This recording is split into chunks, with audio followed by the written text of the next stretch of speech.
Okay, a while ago when I was doing my video series for Tom, I did a discussion on Class 3 weapons.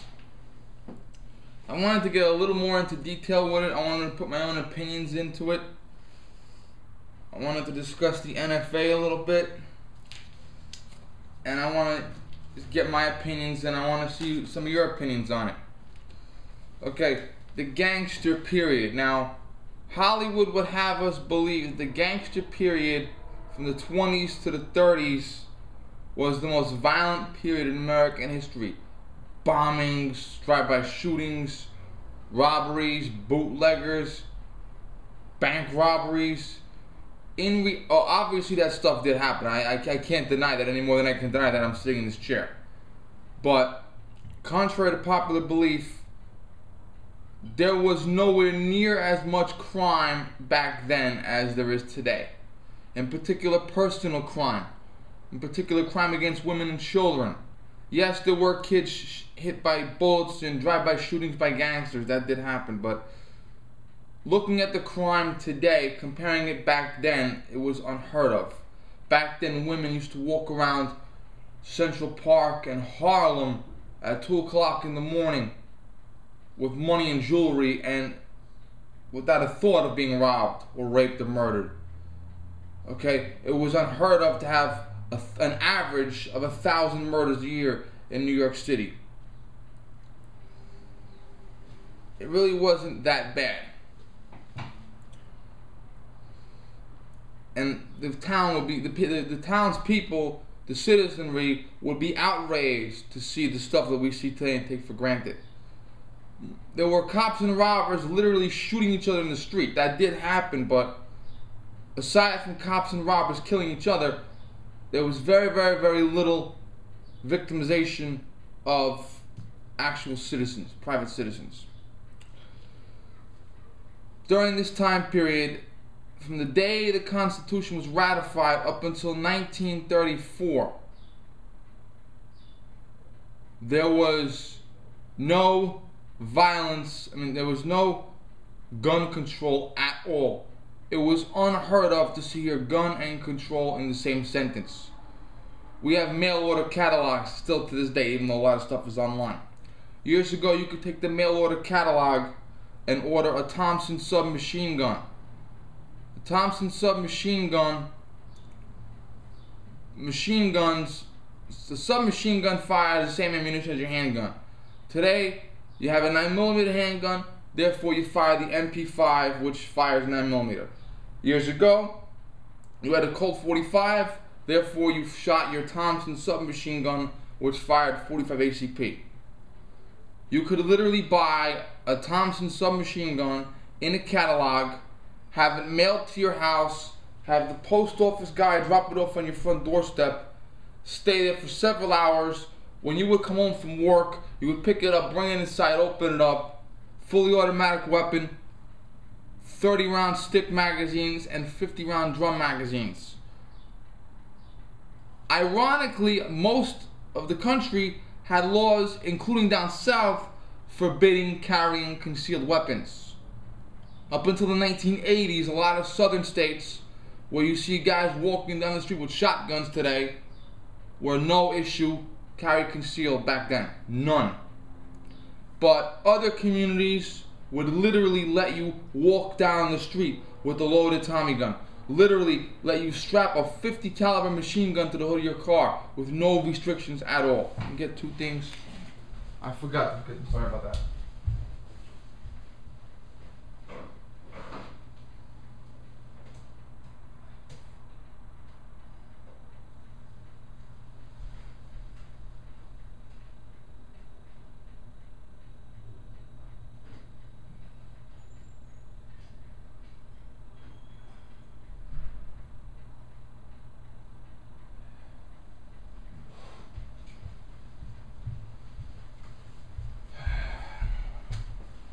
Yeah, I forgot to get it.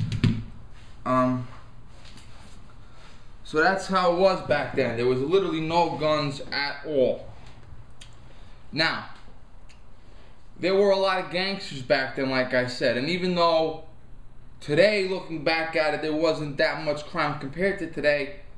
Back then, you had a society where there was no crime, and then all of a sudden, gangsters rose up and started robbing banks, and people panicked. And when people panic, they write laws, just like today. Okay, machine gun. Now, there are many different types of machine gun. A handheld gun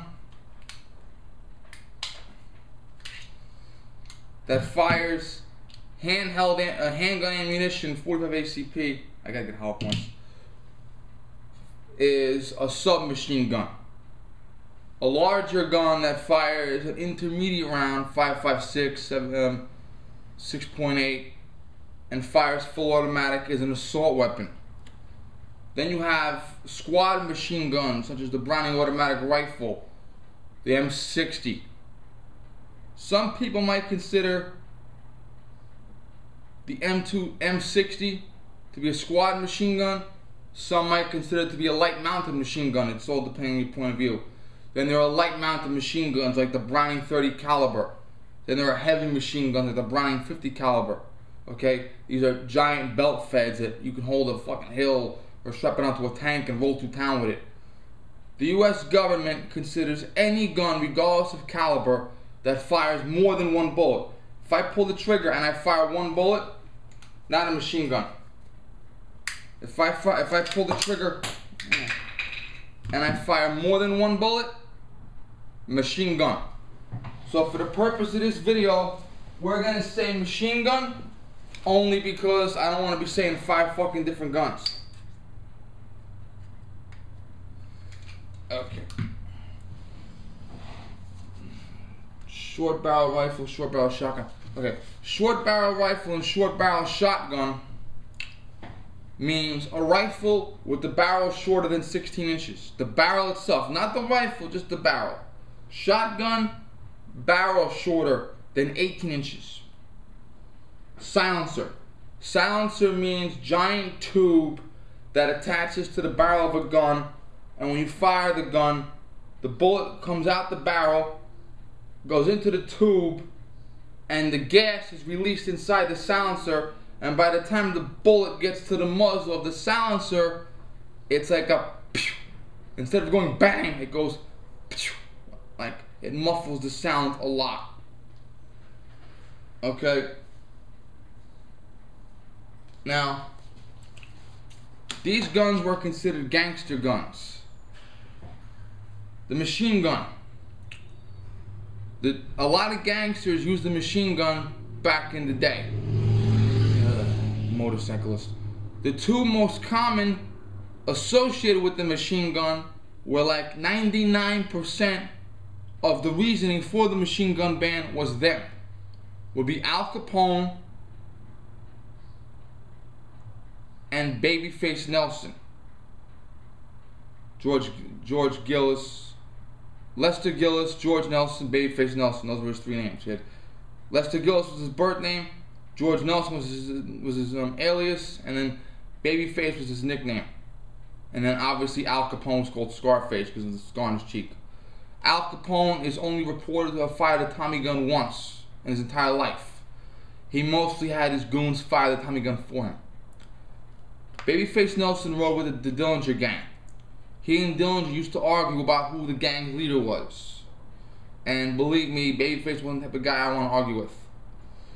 Babyface had a very simple strategy for robbing banks. He would take his Tommy gun, loaded with between 30 and 50 45 ACP bullets, rounds, and he would go in and he would fire the Tommy gun at anybody and everybody. Just fucking Uganda blast of ammo, just fire at anybody. Now, there's always that fucking hero during a bank robbery, and it makes me sick, because that guy is willing to risk my life to protect the bank's fucking money. Okay? Well, if someone comes in and fires 50 rounds of 45 ACP at your head at full auto, assuming you're not killed by the blast, you're gonna cooperate, okay? And he just didn't give a shit who got killed. He was a total fucking psychopath. Also, Babyface had a serious problem with authority, to the point where if the police showed up, he would stand his ground and fight, even to the point where he was injured and his accomplices had to physically drag him into the car. Also, cops have wanted posters in their car, or today they have a computer with the wanted poster on it. Back then, Babyface had photos of police officers, and he actively hunted police officers and killed them. Now, the average citizen did not know anything about the FBI until the day after John Dillinger was killed. When John Dillinger was killed, people looked at the paper and said, wow, there's a thing called the FBI. Babyface Nelson was very well acquainted with the FBI. He, at 25 years old, was killed. 5 years younger than me when he died. And having lived a life of 25 years, he, to this day, holds a record for most FBI agents killed by a single individual. And that does not include the regular police officers or the private citizens he killed. He had to kill a couple of private citizens. I mean, firing a fucking Tommy gun at someone, at a crowd of people, he had to. Well, anyway, that was that. Now, the short barrel gun. Okay. The person known for the short barrel gun, and being 99% of the reason, if not 100% of the reason why the short barrel gun made the list, was Clyde Barrow. The Barrow gang, contrary to that fucking stupid movie with Warren Beatty, were not master bank robbers. That's all fiction. Okay? The Barrow gang robbed liquor stores, convenience stores, gas stations. Okay? They kidnapped people for fun, told them they were going to kill them, drove them out to the middle of nowhere and let them go, just to fuck with their brains. John Dillinger was actually reported to have said to them, couple of punks. The Barrow gang almost never robbed a bank. Almost never. Now, the Barrow gang is notorious because they killed no less than 12 people during their spree, 9 of them being police officers. They almost certainly killed more people. Clyde himself definitely did, because when Clyde was in prison a few years earlier, there was a giant guy in there that was cornholing him. And one day Clyde went into the shower and waited for this guy. And he taught us a valuable lesson in life. Thank you.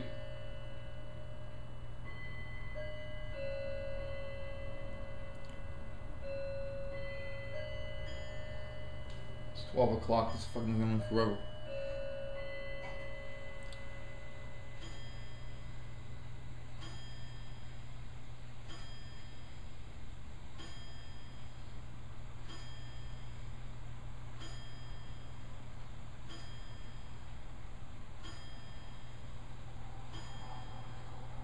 We are waiting.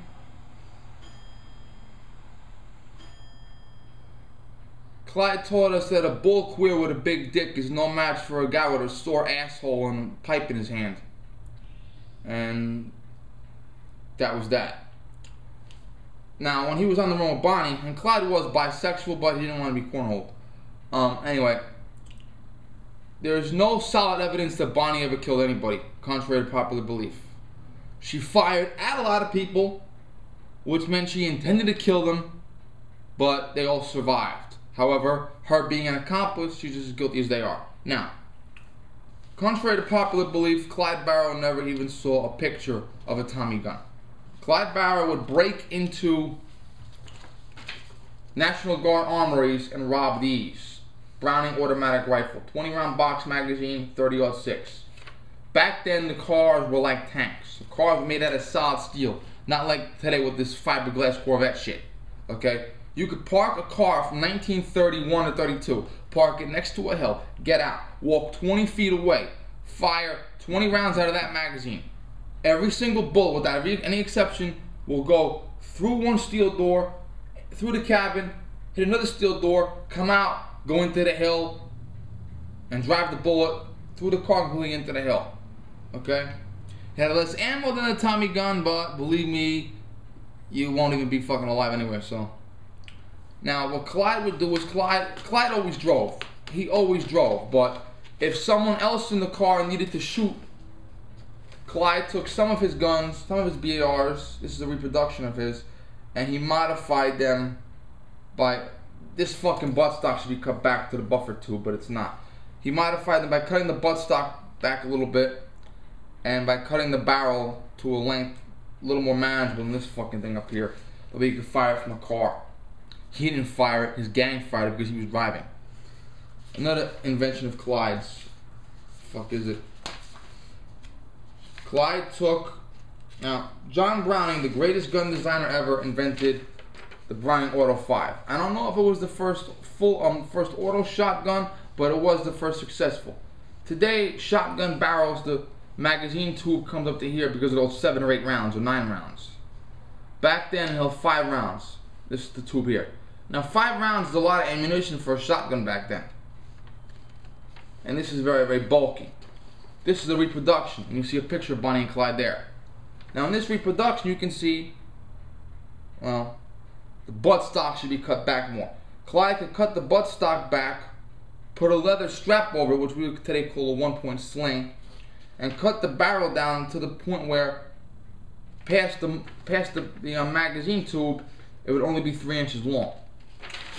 And he used to hide that under his on his shoulder, put on a suit jacket, and he could whip it out. That's what he called the whip it gun, because he could whip it out in an instant. And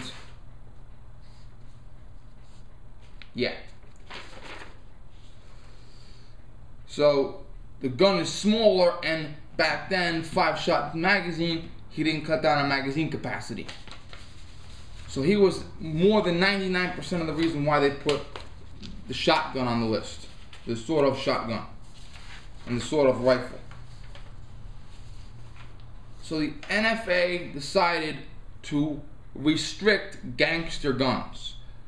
I can't think of a single gangster from the roaring 20s or 30s that used a silencer, but a silencer, the mystique is that a world-class assassin will come in, shoot 2 people, their kids will be asleep in the next room, their kids won't even hear the sound of the gun, and by the time people find out the couple's been murdered, the world-class assassin has fled the country. Keep in mind, a world-class assassin doesn't pay attention to the law about killing guys for money, so I doubt very much he's going to pay attention to the law about registering a silencer. Okay? Now, there is a law somewhere that says the federal government can't register guns. Well, tell that to them. Congress decided to pass the National Firearms Act. Now, gun companies policed themselves back then. Like Ruger. If you ordered a Ruger Mini 14 30 years ago, Bill Ruger would give you a 5-round magazine. You had to order a higher capacity magazine in the aftermarket. If a corrections department wanted them, Bill Ruger would send a 30-round magazine. He restricted the magazine capacity from citizen to lawman. That was an example of policing yourself. Back then, some gun manufacturers said, I'm only going to sell guns to the police and military, machine guns to the police and military. Well, when the police get new machine guns in, they take the old machine guns, bring them outside, set up a table, and have a bake sale. Hold on a minute.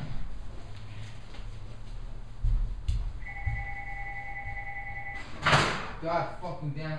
Hello?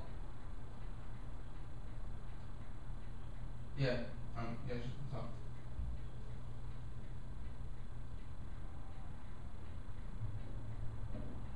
You can repeat over the phone. I'll write it down.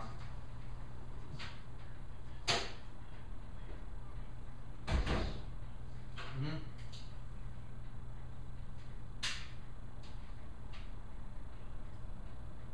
Mm-hmm.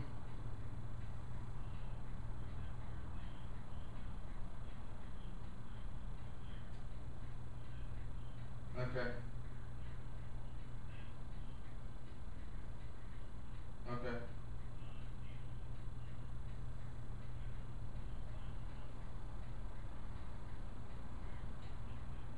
Prior to 1950, I was born in 1982.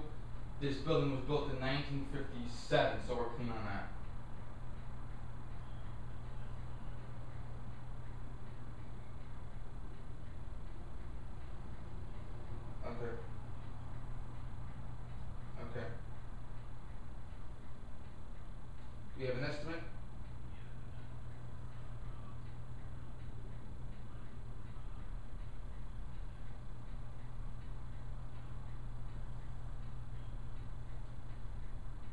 Okay. Okay. Okay. Thanks a lot. Thank you. Sorry about that. I ordered a new flooring. It's gonna be put down. The guy had to give me a quote on my new flooring in the kitchen. Okay. So the NFA said, the new guidelines said these gangster guns, silencers, short barrel long guns, and machine guns are gonna be restricted. In order for you to buy them, you have to pay, you have to fill out a form, send it to the Justice Department, and pay a fee. Now, the ATF administers this today. The ATF was founded in 1972, and they administer this today. From 1934 to 1972, I know it was the Justice Department, but I don't know who specifically. FBI, U.S. Attorney's Office, I don't know. But from 1934 to 1972, someone administered this, and after 1972, it is specifically ATF. You fill out a form, you mail it to that representative of the Justice Department, and it's an extensive form.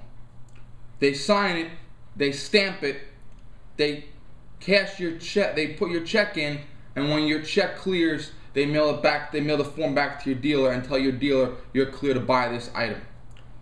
The tax form, the stamp, cost $200. Now, I have one of these from the year I was born, the year my mother was born, the year my father was born. We got these on vacation when I was in junior high school. In 1935, the year my father was born, a year after the NFA, the average income for a working man was $1,632 a year. Okay? So $1,632 was the average working man's salary in 1934, 35-ish. The tax stamp cost $200. Also, in 1934, 1935, 3 out of 4 working men made $1,600.32 a year. 1 out of 4 working men was standing on a bread line. Because on top of that, you had the Great Depression. Now, the average car in 1935 was $625 to buy a whole thing. Car, brand new car. 1934, 1935-ish, let's assume for the sake of arguing, you found a dealer with a brand new car for $600. Okay, so the tax stamp was a third of the price of a car. How much does the car cost today? Roughly $30,000. Just throw that out there. Some cars are $20,000, some cars are $30,000. So in today's day and age, this tax stamp, accounted for inflation, would be $10,000. In an era where 1 out of 4 American men was on a bread line. Okay? Now, if a man brought home a machine gun in 1934, 1935, that meant that he spent about 6 or 7 weeks' salary on the tax stamp alone.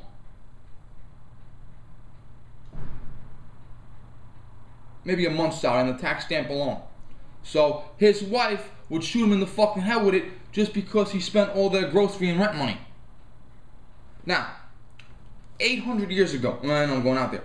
800 years ago, the Middle Ages, when the king called up the army, it wasn't like today where you go into the army and they give you your equipment. Years ago, when the king called you to fight, the average man brought his own weapon with him. A poor man might have an axe, a handle might be this long, handle might be that long, with an axe head on.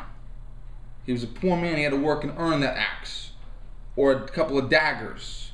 Or maybe a mace. A mace would be a wooden handle with a bludgeoning hammer on it. He bashed his fucking head in with it. Maybe if a guy saved up his money real good, he'd get a cheap sword. Maybe. Yeah. Maybe a ball and chain or some shit like that. Now, or bow staff. Ever see Robin Hood? Little John, the bow staff? Let me tell you, that'll fucking crush your skull. Robin Hood, according to legend, was a yeoman. Yeomen were middle class. Not rich, not poor, middle class. Yeomen were the bowmen. The bow cost money, just like a rifle does today. The arrows cost money, just like ammunition does today. So the middle class guys had bow and arrows. Other guys had maybe an axe, maybe a dagger. Full gear included a horse, thoroughbred, that had a horse trainer. Armor. Armor could be sheet armor, or armor could be mail, which is little rings formed into a sheet of clothing with padding over the chest. A helmet, a shield, a sword, a spear, a couple of daggers, an axe, a mace. You probably had to hire a squire to help you with your equipment and feed your horse for you. That full gear cost the equivalent of a 5-bedroom house today. So only the kings, princes, lords, knights, the extremely wealthy, and the huge landowners had the ability to go into battle fully geared in those days. This NFA shit reset the table once again in America. Only the extremely wealthy had the ability to pay for the tax stamp in that day and age.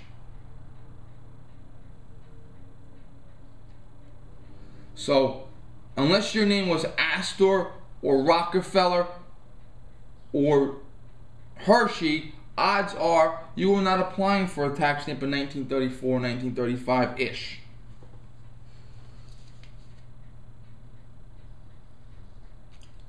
Now, the tax stamp has not been accounted for inflation, which means it's $200 back then, $200 today. So it's a little more affordable today. But the Hughes Amendment in 1986, the Hughes Amendment said that if you want to buy a machine gun, the machine gun must be made before May 19th, 1986. You may legally not buy any machine gun today if it is made a minute past 1986. I also forgot to mention, these 3 categories are not legal in every state. Some states have banned all 3 categories. Some states have banned 1 or 2. Some states allow all 3. But your state has to allow it, then you buy it. Okay. Now, the 1986 Hughes Amendment reset the table again. An Uzi is a handgun that fires 9mm bullets from a 30-round magazine. A Glock 18 is a 9mm Glock that has a selector switch to fire full auto. Look at The Dark Knight. Heath Ledger has one. A Mac 10 is kind of like an Uzi. It's a handheld pistol that fires machine gun bullets. It fires 9mm. Mac 11 fires 380. They cost $4,000. An M16 costs $10,000. An AK-47 costs $10,000. The Thompson submachine gun, they don't make those anymore. The Auto Ordnance makes a semi-auto version, but they haven't made the Thompson full auto in many years. $50,000. The Stern Gewehr. In 1944-ish, Nazi Germany wanted a new gun. Nazi Germany had the P-38 and the P-38 and the P-40, which was, we call it a submachine gun, they call it a machine pistol. Pistol grip, collapsible buttstock, fire 9mm ammunition, full auto. They had rifles that fired giant cartridges that held 5 rounds, like the K-98. They wanted to make a new gun. Hitler told them not to. They did it behind his back. Then Hitler went to a meeting. Hitler said, "What do you guys need?" "More of these new rifles." Hitler said, "What new rifle?" And they showed him. These guys made a rifle behind Hitler's back. Now, Hitler didn't behead anybody. He liked the new rifle. It fired from a 30-round magazine. Its ammunition was more powerful than a handgun, less powerful than a rifle, called intermediate. It fired full auto. He called it Stern Gewehr, assault rifle. Hitler coined the term assault rifle. This rifle was made, 250,000 of them, in 1944, 1945, but it stopped when the war ended. minimum $50,000. Mounted machine guns, $30, $40, $50, $60,000.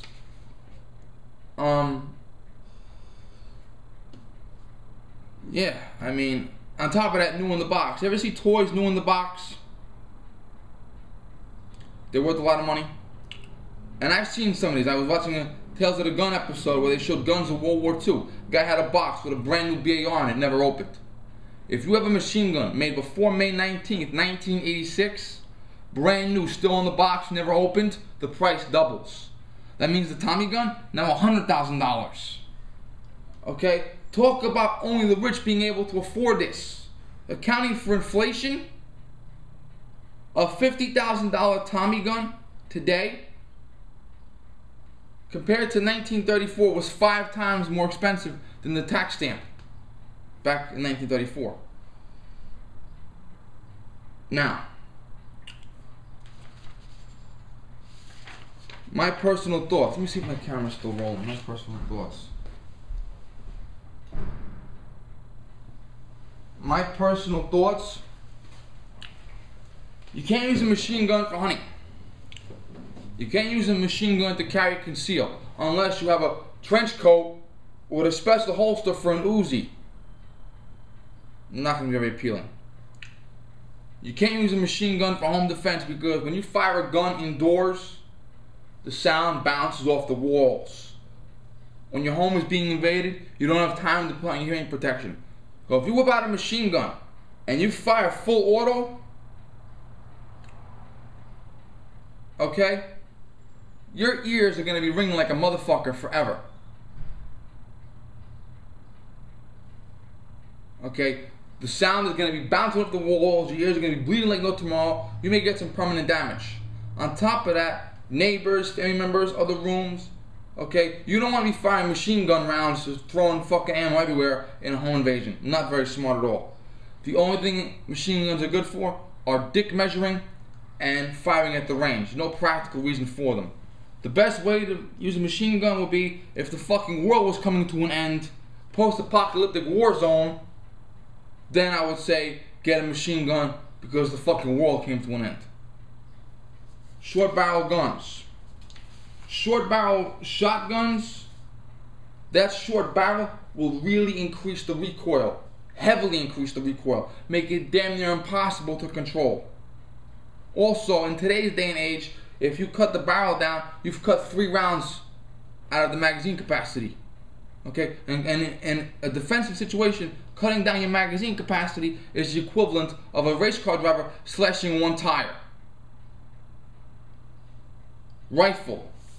You can get a 12 or 14 inch rifle, AR rifle. They're called CAR 15s. They're miniature AR rifles. You can get one of them, detachable box magazine. The barrel length doesn't interfere with the magazine capacity. I could understand that, and I might do that if it was possible, because if you have to grab a rifle to defend yourself in your home, okay, a 12-inch barrel is going to be easier to maneuver than a 16 or 18-inch barrel. On top of that, you're shooting at a guy 7 feet away, so it doesn't really make a difference. And if you'll notice, a lot of SWAT teams, they have SBRs, and a SWAT team will go in with a 12-inch rifle because they have to go into small corridors and hallways and doorways, and they're shooting at guys 7 feet away anyway, so it doesn't matter. Okay, so that would be feasible for me. I would probably consider that. Although I still think telling the ATF you have a class 3 weapon is kind of like telling Ted Bundy that you're 20 years old, you have long blonde hair parted in the middle. You know what I mean? Silencers. Okay.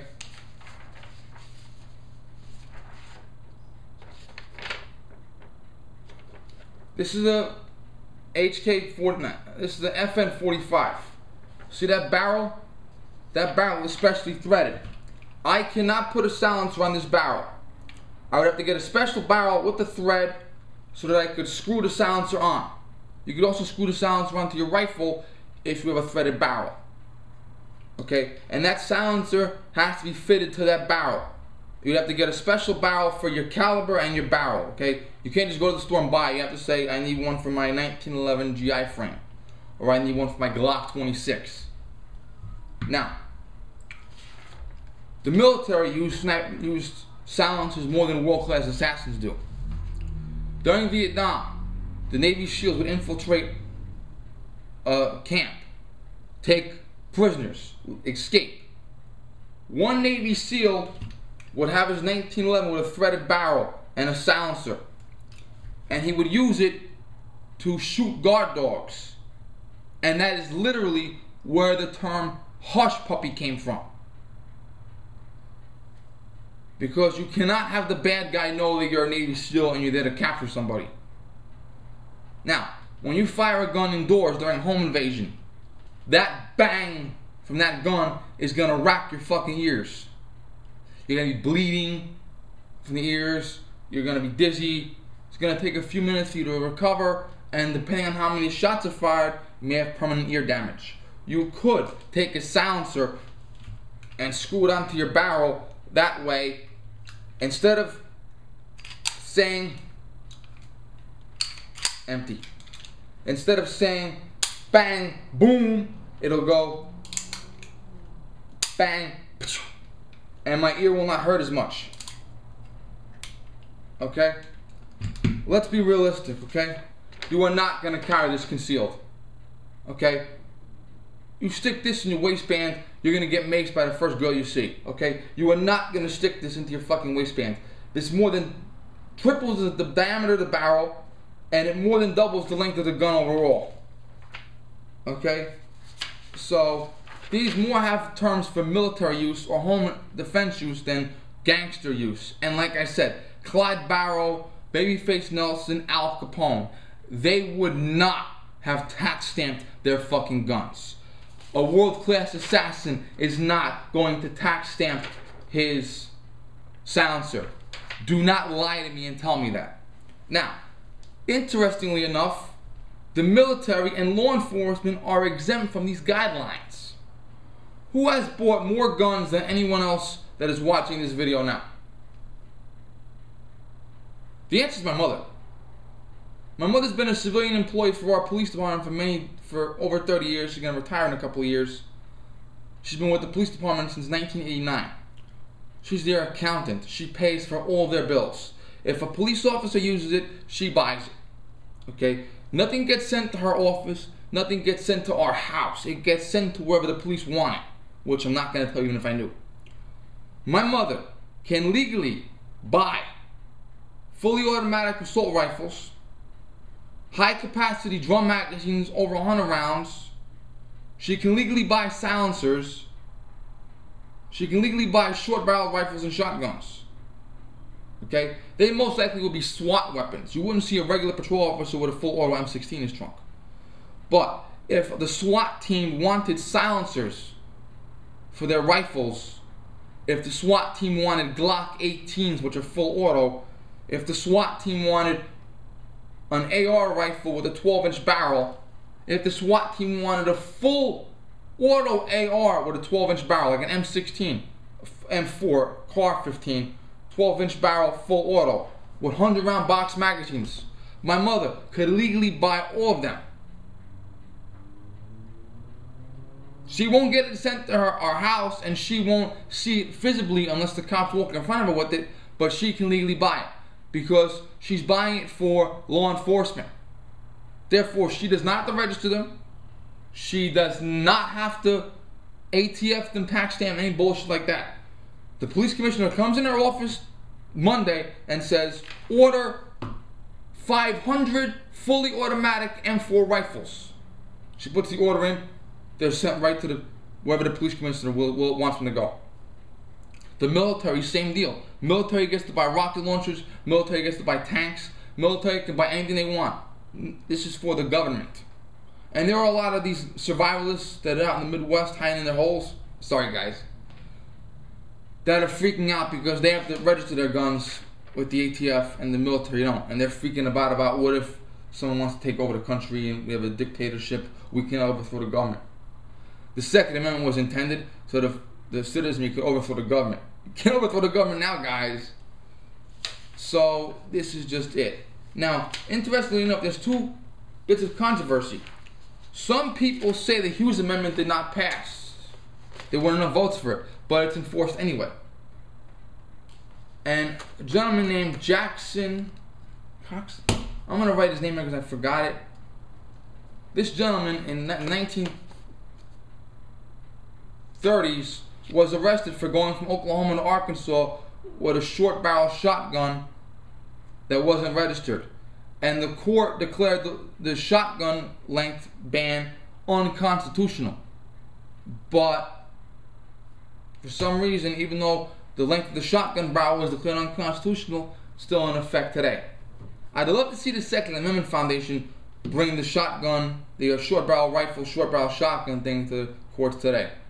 This video is incredibly fucking long. I think it's the longest video I made. So those are just my thoughts on it. Next week we're going to do any other weapon because it was too long to fit into here.